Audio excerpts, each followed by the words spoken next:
স্বামীর লগে তালাক হওয়ার পরে আমি যখন আমার বাপের বাড়িতে আইসা উঠলাম, তখন আমারে আমার বাপ কইলো, ভালো করছস, ছাইড়া দিছস, এমন পোলা সংসার না করনি ভালো। আমার 3 পোলাপান দিয়ে উঠলাম আমি আমার বাপের বাড়িতে। ভাইয়ের বউ আছে, বইন আছে, ভাই আছে একটা ছোট। প্রথম প্রথম সবাই অনেক আদর যত্ন করতো। আমার ছোট ভাইটা আমার বাচ্চাটারে দেখতো, আদর করতো, বড় ভাই খোঁজ খবর নিত, খাইছিস কিনা জিগাইতো। সময়ে যাইতেছে আর ওদের ওদের খারাপ জিনিস আমি দেখতেছি, ওদের খারাপ জিনিস চোখে পড়তেছে। আস্তে আস্তে ওরা দুপুর বেলার যে খাওন, সবাই সবার পাতে খাওনের লগে তরকারি মাইখা খায়। আমার আর আমার পোলাপানের লিগা কোনো তরকারি থাকে না, বিকাল বেলার নাস্তা থাকে না, ওরা নিজেরা নিজেরা খায়। রাতের বেলা ভাতটা পর্যন্ত থাকে না, রাত্রেবেলার ভাতটা পর্যন্ত থাকে না, রাত্রেবেলার ভাতটা পর্যন্ত পাই না খাইতে।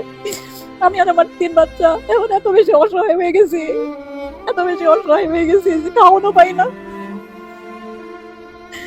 জামাই কাম করতো না, কথা শুনাইতো, এলি গায়া পড়ছিলাম এই বাসায়। জামাইয়ের বাসায় খাওয়ানোর অভাব ছিল না, কিন্তু এই বাসায় খাওয়ানোর কষ্ট করতেছি, পড়ানোর কষ্ট করতেছি।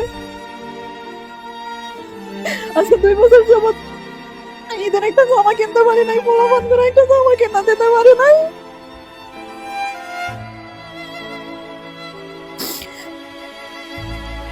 এখন মনে হয় যে জামাই সংসারটা করানো উচিত ছিল, বুঝাইছি না, জামাই সংসারটাই করানো উচিত ছিল। এত দুঃখ লাগে,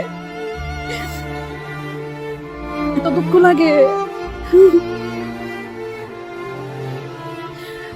কত আর একটা বিয়া কইরা ভালোই আছে, কিন্তু আমি তো একলা একলাই রয়ে গেলাম। কেউ না পারতে ছোটখাটো ব্যাপারের দিকে তালাকটা নিয়েন না, তালাকটা নিয়েন না।